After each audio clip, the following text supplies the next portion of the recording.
Hello there, and a very warm welcome to our channel. It's always a profound pleasure to share the simple yet deeply rewarding joys of gardening with you. There's a particular magic in tending to the earth, in watching life unfurl in myriad shapes and colors. And today we're focusing on a group of plants that are truly the backbone of many a beautiful garden display. These are the stalwarts, the plants that return year after year, bringing with them an ever-deepening sense of permanence and delight. Today we're diving headfirst into the glorious world of border perennials. These are the plants that, once established, form the very heart of your flower beds, providing structure, color and interest throughout the seasons. They are the reliable friends of the gardener, asking for relatively little but giving back so much in return. We'll be exploring 10 particularly stunning varieties, each with its own unique charm and character, ready to transform your garden spaces from the merely pleasant to the truly spectacular. Prepare to be inspired by their resilience and their breathtaking beauty. I often find that gardeners come to perennials after dabbling elsewhere, perhaps with annuals or vegetables. But once they discover the enduring appeal of these plants, there's simply no looking back. These stunning plants will not just fill a gap, they will weave a tapestry of texture and hue that evolves with the passing weeks, creating a dynamic and captivating display. I assure you, if you haven't yet embraced the full potential of border perennials, you'll soon wonder how your garden ever thrived without them, and perhaps regret not planting them much earlier. Our first contender for a prime spot in your border is the magnificent Salvia. Often known for its intense, vibrant spikes of color, Salvia is a genus that offers an astonishing range of hues, from the deepest blues and purples that almost shimmer in the sunlight to fiery reds and even softer pinks and whites. There's a Salvia for almost every taste and every garden scheme, and their upright architectural form provides a wonderful vertical accent amongst softer, more mounding plants. They bring a certain energy, a real lift to any planting combination. The flowers themselves are typically arranged in whorls along these upright stems, creating a densely packed spike of color that is simply irresistible to the eye. Depending on the variety, the foliage can also be quite attractive, often aromatic, ranging from grey-green to a richer, darker green. Some salvias, like Salvia nemorosa or Salvia sedti sylvestris, are incredibly hardy and reliable performers, returning year after year with increased vigor. They are the sort of plant that makes a statement without being overly demanding, a true workhorse in the perennial border. When it comes to their preferred conditions, most salvias are sun lovers, truly thriving in a spot that receives at least 6 hours of direct sunlight a day. They are not overly fussy about soil type, but good drainage is key. They don't appreciate sitting in cold, wet soil, particularly over winter. If you have heavy clay, incorporating some grit and organic matter will work wonders. Once established, many varieties are surprisingly drought-tolerant, making them excellent choices for gardens where water conservation is a consideration. One of the greatest joys of growing salvias is the life they bring to the garden. They are absolute magnets for pollinators. Bees, especially bumblebees, will flock to their nectar-rich flowers, and you'll often see butterflies fluttering around them, adding another layer of movement and delight to your borders. Cutting back the spent flower spikes can encourage a second flush of blooms later in the season, extending their display well into late summer and even autumn, providing a much-needed late source of food for those vital insects. I find salvias particularly effective when planted in drifts, creating bold swathes of color. They associate beautifully with other sun-loving perennials like ornamental grasses, echinaceas, and achilleas, where their spiky forms contrast wonderfully with softer textures and flatter flower heads. Consider varieties like Caradonna, with its almost black stems and deep violet blue flowers, or the electric blue of Salvia patens. They are quite simply a joy to grow and a cornerstone of the vibrant summer border. Next, we turn our attention to Nepeta, more commonly known and beloved as Catmint.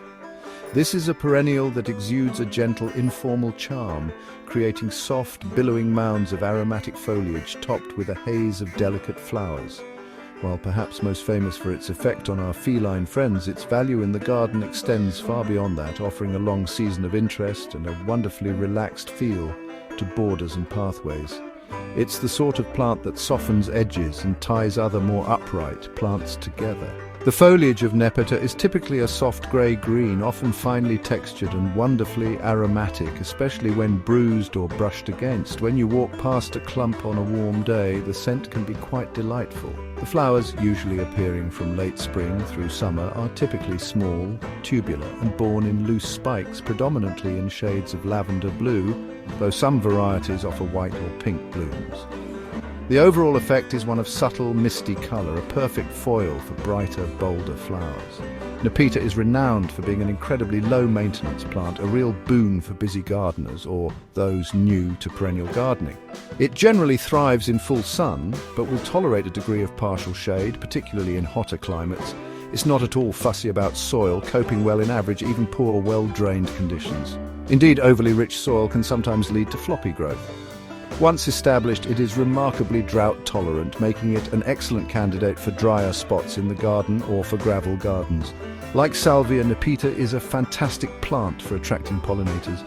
Bees are particularly fond of its blooms, and you'll find your clumps humming with activity throughout the flowering season.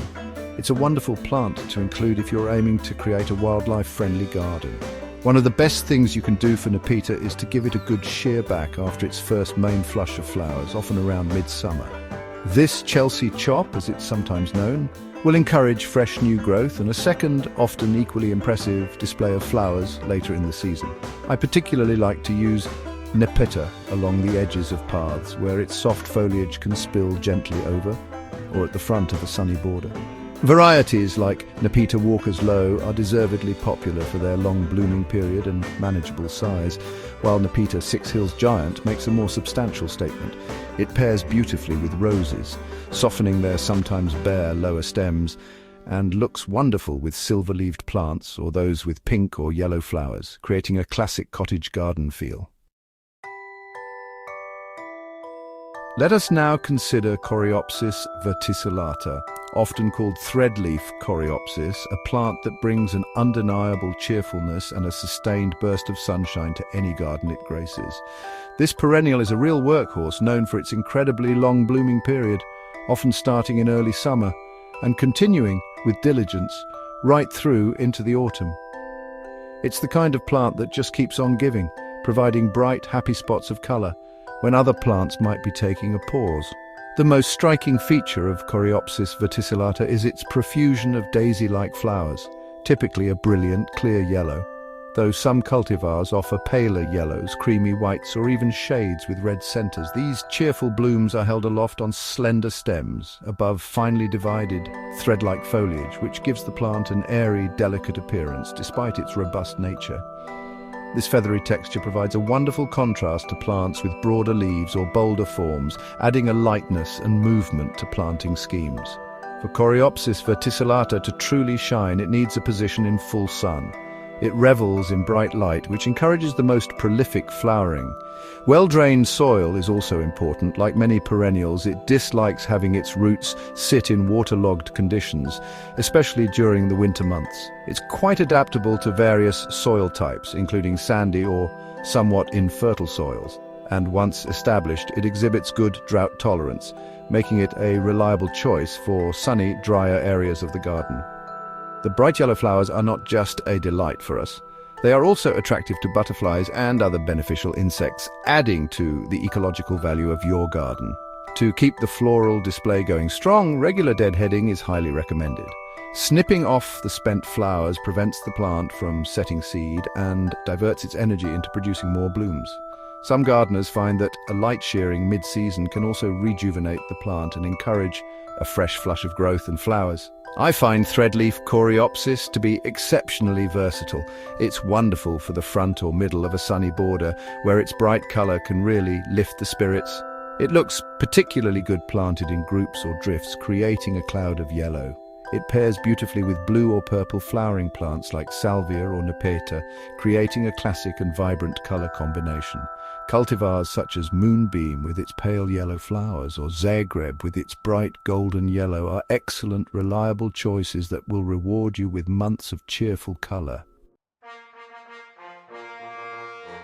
We now arrive at Echinacea purpurea, the purple coneflower, a truly iconic and robust perennial that brings a touch of the prairie to our gardens. These are plants with a strong presence. They're large, daisy-like flowers with prominent central cones, making a bold statement from midsummer, often into autumn. They possess a certain architectural quality, standing tall and proud even as their petals begin to fade, offering interest long after their peak bloom. The flowers of Echinacea purpurea are instantly recognizable. They feature a ring of ray petals, typically in shades of pink and purple, though modern breeding has introduced a stunning array of colors, including white, yellow, orange, and even red.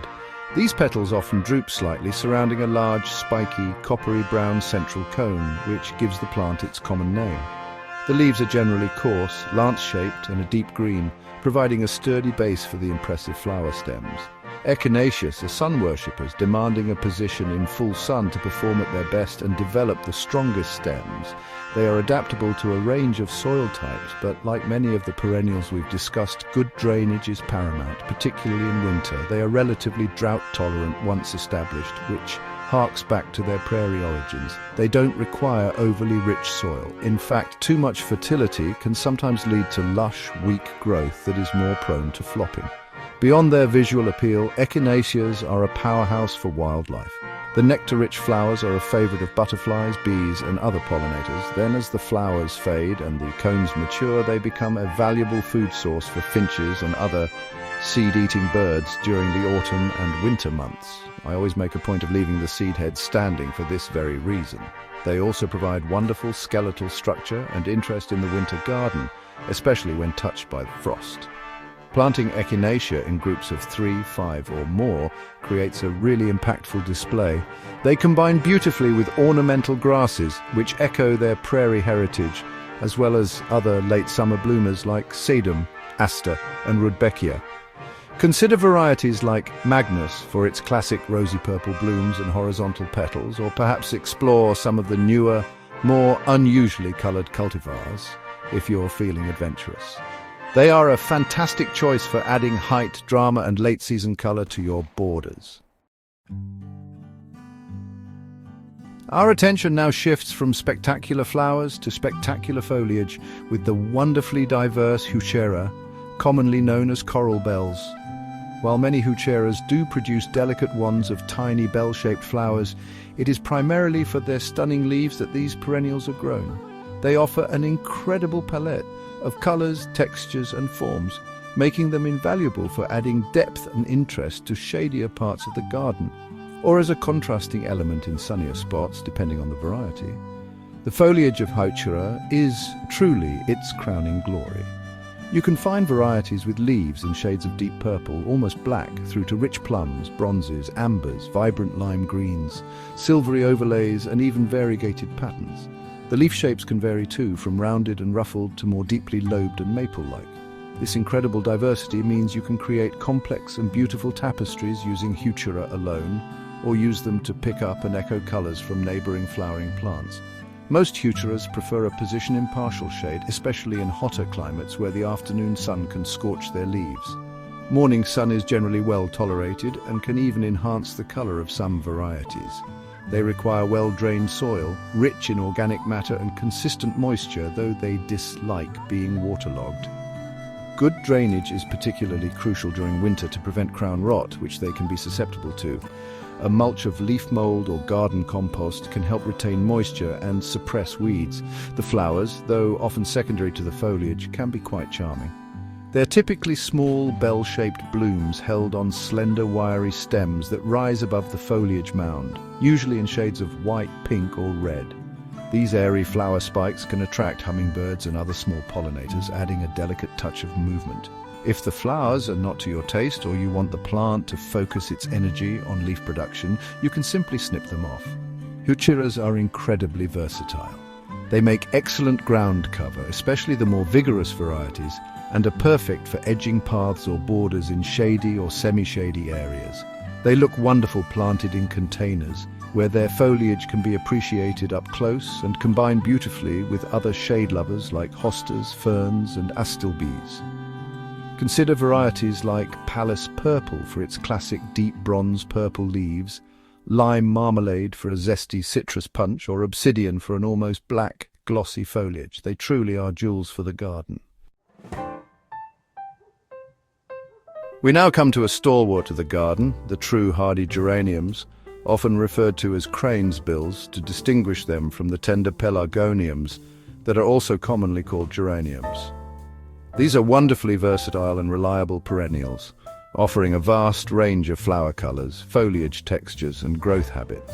There's a hardy geranium for almost every garden situation, from sun-drenched borders to shadier woodland spots, making them an indispensable group of plants for any gardener. Hardy geraniums typically form mounding or spreading clumps of attractive, often deeply divided foliage. The leaves can vary from fine and feathery to broader and more palmate, and many varieties offer good autumn color. The flowers, though individually simple with 5 petals, are produced in great profusion over a long period, often from late spring well into summer, and sometimes with a repeat flush if cut back. Colors range from pure whites and soft pinks to vibrant magentas, intense blues, and deep purples. One of the great virtues of hardy geraniums is their adaptability. Many thrive in full sun, while others, like Geranium macrorhizum or Geranium phaeum, are perfectly content in partial or even quite deep shade. Most prefer well-drained soil, but some are surprisingly tolerant of less than ideal conditions. They are generally unfussy and require minimal maintenance once established, making them excellent choices for filling gaps, suppressing weeds with their dense foliage, and providing a long season of color.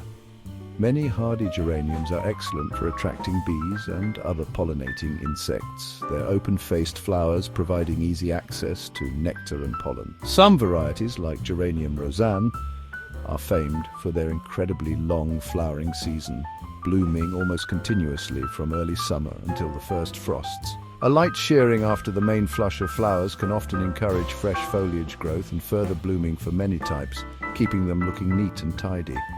I find hardy geraniums invaluable for knitting planting schemes together. Their mounding habit allows them to gently mingle with other perennials, softening the edges of taller plants and creating a cohesive feel. They are perfect for the front of borders, as ground cover under roses or shrubs, or in rock gardens and woodland settings. Consider Geranium sanguineum for its vibrant magenta flowers in sunny spots, Geranium Johnson's blue for its classic clear blue, or the aforementioned roseanne for an unparalleled blooming performance. They are truly the unsung heroes of many a garden. Chapter 7. English Lavender, the Scent of Summer. No discussion of essential border perennials would be complete without mentioning English lavender, Lavandula angustifolia. This is a plant that evokes the essence of summer perhaps more than any other, with its intensely fragrant flowers and aromatic silvery grey foliage.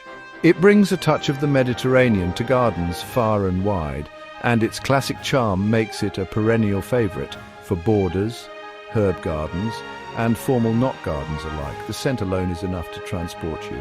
English lavender forms a compact, bushy shrub clothed in narrow, linear leaves that are typically a soft grey-green, sometimes almost silver, especially in full sun. This foliage is wonderfully aromatic, releasing its characteristic scent when brushed against or crushed. In summer, it produces slender, upright spikes of tiny, densely packed flowers, most famously in shades of purple and lavender, but also available in pinks and whites.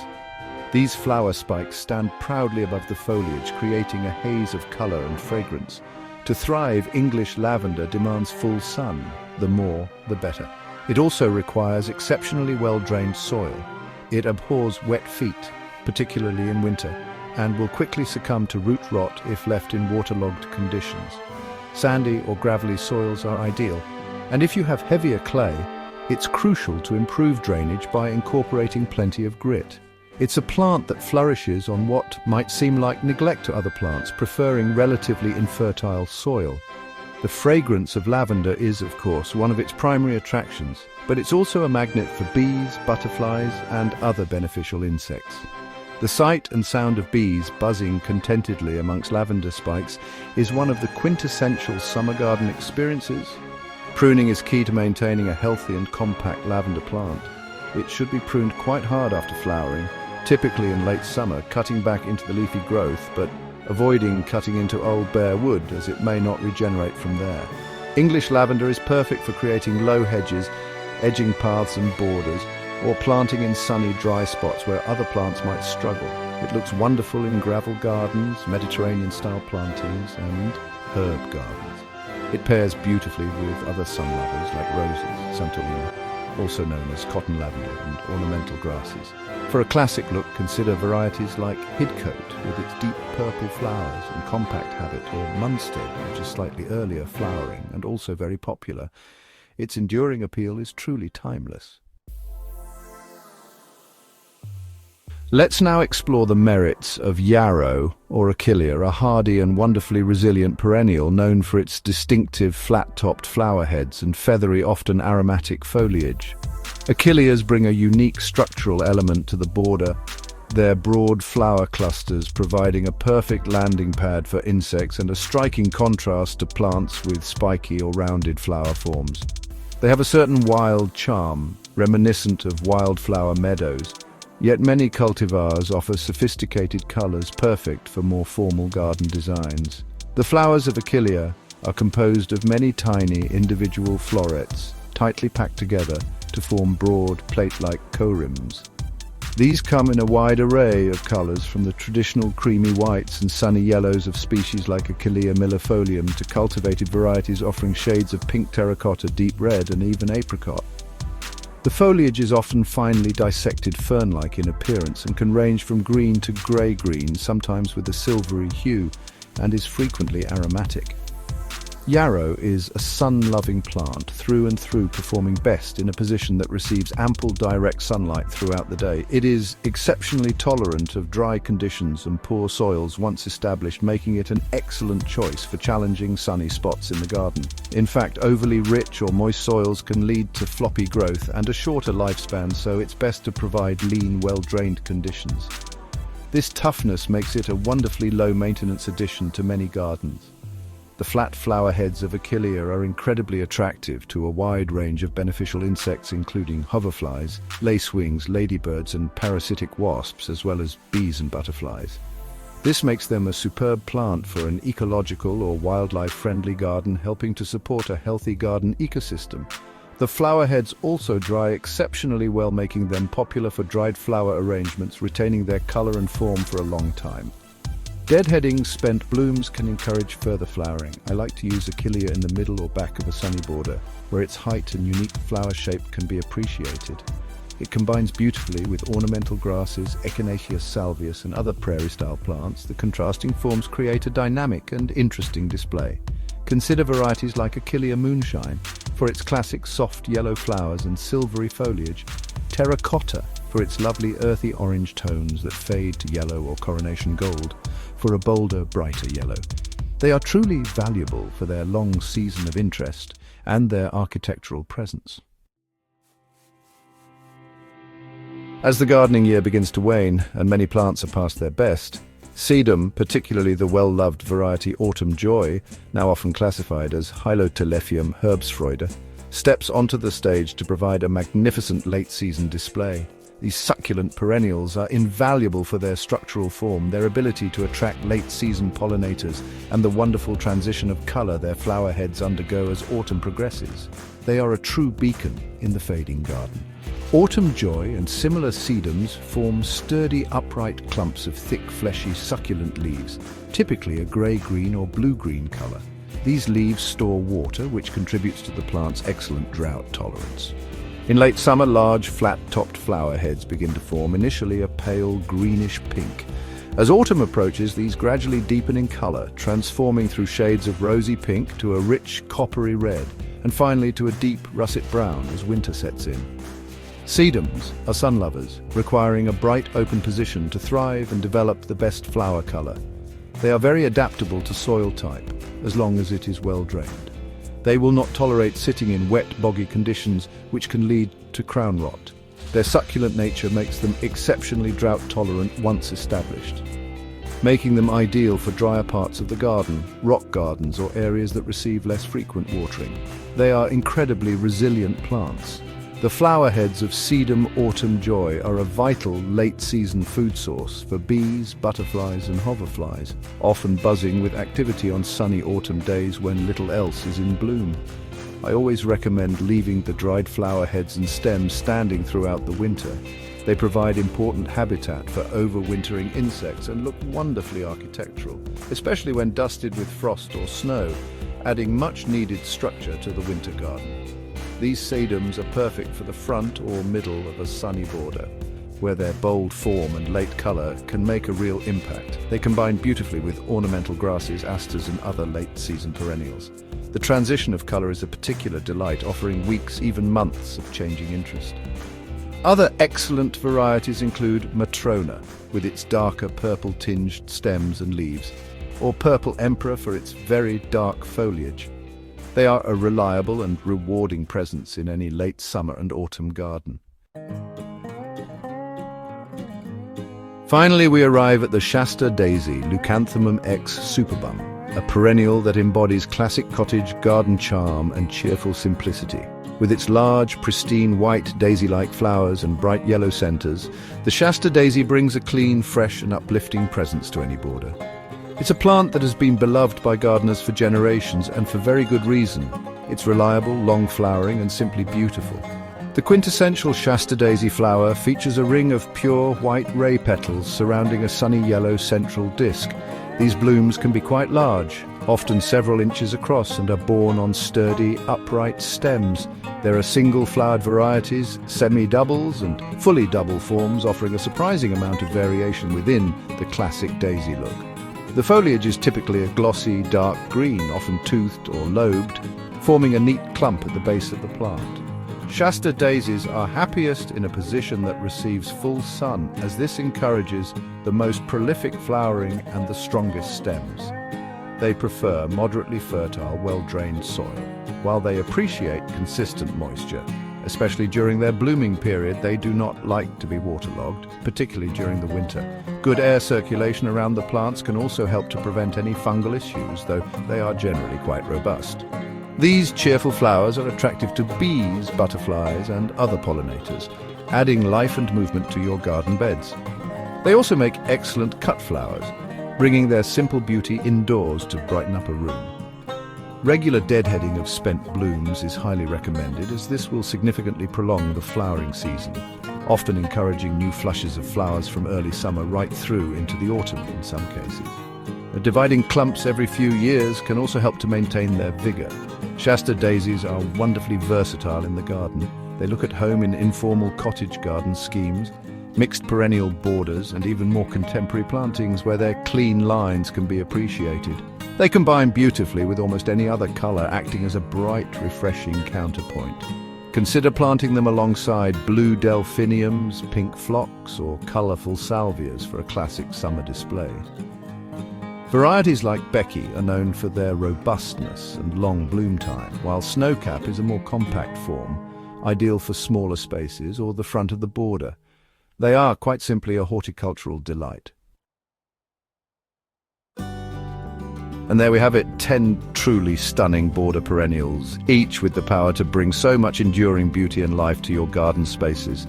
From the vibrant spires of Salvia to the cheerful faces of the Shasta Daisy, I hope you found inspiration and perhaps discovered a new favorite or two to introduce to your own patch of earth. Remember, the joy of perennials lies not just in their initial planting, but in their faithful return, growing stronger and more magnificent with each passing year. Thanks ever so much for joining me today as we've explored these wonderful plants. Gardening is a journey of discovery, and sharing that journey is one of its greatest pleasures. If you've enjoyed this exploration of border perennials and found it helpful, please do give this video a thumbs up, and perhaps leave a comment below sharing your own favorite perennials or any questions you might have. And of course, don't forget to subscribe to our channel for more gardening tips, inspiration, and seasonal guidance to help you create the garden of your dreams. The real magic happens when you get your hands in the soil, so I encourage you to consider these plants, plan your borders, and embrace the rewarding process of cultivation. There's a unique satisfaction in watching your garden evolve, in seeing these perennials establish and flourish, becoming an integral part of your outdoor sanctuary. So until next time, may your soil be rich, your plants be healthy, and your harvests, whether of flowers or food, be bountiful. Happy planting.